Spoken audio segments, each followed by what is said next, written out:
That's your number one reason, and that's your first mistake and your most critical mistake, is you aren't taking the advice of the person you've hired to do the job. Welcome to the first Monday morning with Macca. Now, my name is Paul McWilliam, but most of my mates and friends know me as Macca, and I've been Macca for as long as I can remember. And I know there's a lot of Maccas out there, so g'day to all the Maccas. But what we're doing today with the Monday with Macca is just going to be an ongoing series of videos, just talking about stuff that I think is important in relation to the process of buying and selling real estate. Now, picked up a lot of things in my 25 plus years in the industry, and I'd just like to share some of those with you, whether you're an up and coming agent, an established agent, but more importantly, a consumer, someone who is looking to either transact in real estate with selling or purchasing real estate. So it's just hopefully, sharing a bit of information with people that I've just picked up over the years. Now, there's lots of agents out there, lots of consumers out there that have your own opinions, and that's great. The world would be an awful place if we didn't have a wide variety of opinions. So this is just my opinion. This is not endorsed by my principal agents. This is my own personal opinion. But as I said, it's something that I've picked up in the last 25 years selling homes and working with people. So the very first Monday morning with Macca, I'd like to talk about the number one reason your house doesn't sell. Now, a lot of you have come off a weekend where you've either just had your home come onto the market in the last week or so, being the new year, or you may have been continuing on from last year. Now, I'm probably talking more to the people that are continuing on from last year, but it's very important that if you've just put your home on the market, or you're considering putting your home on the market, that this is what I feel is the number one reason why your home won't sell. Now, you ready for it? Might be a bit controversial. My opinion is the reason your home doesn't sell is you've gone through the process to employ an agent. Some cases people interview 5, 6, 7 agents, and then they choose the agent they want to sell their home. Other people, and if you're lucky as an agent, you are the only person that the vendor, the seller, calls into the appointment. But whatever end of the scale that you're at, you've employed your agent for a reason, and hopefully that reason is because they are the ones that you think you can work with, and that you can work well with, and they can get you the best price. Now, there's a lot of reasons why people do choose agents. I know that, and if you're an agent, you'll understand this. A lot of it comes down to how much the agent tells you the price they're going to get, and potentially what they're going to charge you. Now, that's all important information, absolutely. So you weigh that up and you use that in your calculations when you are choosing the agent. But then the critical part is, once you've made that decision to go with an agent, you need to be all in.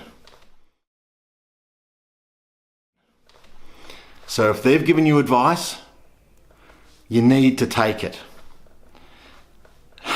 Because you've gone through the interview process, you've chosen the person that's going to get the job done for you, and then if you ignore their advice, whether it's about price, presentation, the way it's going to be marketed, and you say, no, look, I like you, I think you can do a good job, but this is how it's going to be done. That's your number one reason, and that's your first mistake and your most critical mistake, is you aren't taking the advice of the person you've hired to do the job. You may as well put a for sale sign up, or there's plenty of these, sell it yourself businesses around there. They'll send you a kit, they'll send you a template for brochures, they'll have a signboard put up, and then you run the opens and do all your negotiations. You are much better going with that scenario if you're not going to take your agent's advice. It's a recipe for disaster. Now, I can count the very small number of homes that I haven't sold over the years. And the main reason for those boils down to the owner and me just weren't on the same page. It's not saying that I had the best advice and I'm the best agent in the world, but the vendor and I just didn't agree on how it would be done. And obviously when it's the owner's home, they're really calling the shots. I can't tell them they have to do something. You can strongly recommend, you can make presentations, you can talk about what prices are being achieved and what's achieving the best price. But if the owner doesn't buy into that, so if you're selling your property, if you haven't bought into the agent's plan and the agent's vision, you're both wasting your time. You really are. You need to be on the same page.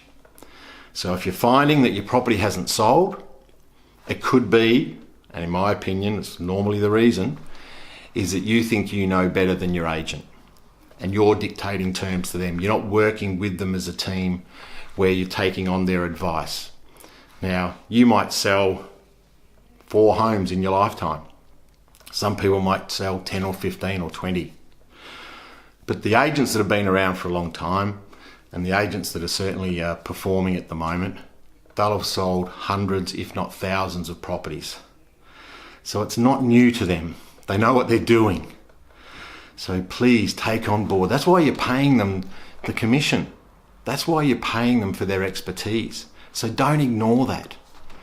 And then at the end of the day, if the property doesn't sell because you don't agree on price or marketing method, you can blame the agent. The agent can blame you. But in my opinion, there's some blame on both sides. I watched a video just recently from Tom Panos, who's one of Australia's most prominent voices in real estate. He's a real estate trainer out of Sydney. And he was imploring agents not to become antique dealers. Now, what did he mean by that? He was just basically saying, don't just collect stock. You know, we've all been into those antique stores where the antiques on the shelves have even become more of an antique because they've been in the shop for years and years and years and just gathering dust. Our job as real estate agents is to give people advice that we believe will get their property sold for the best possible price in a reasonable length of time. That doesn't mean it has to sell in a day or a week, but in a reasonable length of time in comparison to what's happening in the current market in your particular location. So Tom was imploring agents not to just collect stock, not to take on properties where the owner is dictating the terms. The owner is telling you, this is the price that my property is worth. My friend told me we're trying to sell my home for too little, so I'm going to put the price up or I'm not going to budge on price. My butcher, his sister once was in real estate for 6 months and she said you should do it this way. If you start having those types of conversations with your agent, it's a recipe for disaster. So just be really careful. Make sure you're on the same page with your agent. Gary Vee, who I'm a great fan of, he's a social media marketer. He has a $100 million business based in New York, dealing with the biggest brands in the world and handling their social media marketing. His attitude is you can't sell the unsellable.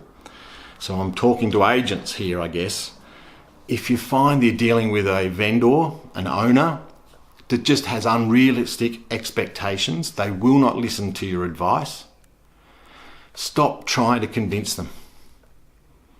Stop trying. This job is stressful enough. Find clients that you can work with, find clients that trust you and that you can get good results for, and life becomes so much easier. And if you're an owner, and you want to sell your home, but you don't agree with any of the agents that you're interviewing and you're just going to dictate terms, sell the property yourself. It'll be so much easier for you, it'll be less stressful for you. That dickhead agent who's not getting the price that I should be getting, you cut them out and then you become the person that's responsible for it. And realistically, that's probably what you want to be anyway. So good luck, and hopefully that was a useful. This is not a rant against owners or against agents. It's just something that I've experienced over the years, something I've experienced recently, and I'd just like to share that I think, you know, we need to be on the same page. And if we can't be on the same page, you're better off being on different pages, working with different people. So there's my very first Monday morning with Macca. I hope you enjoyed it. I hope you got something out of it. And I'll see you next Monday.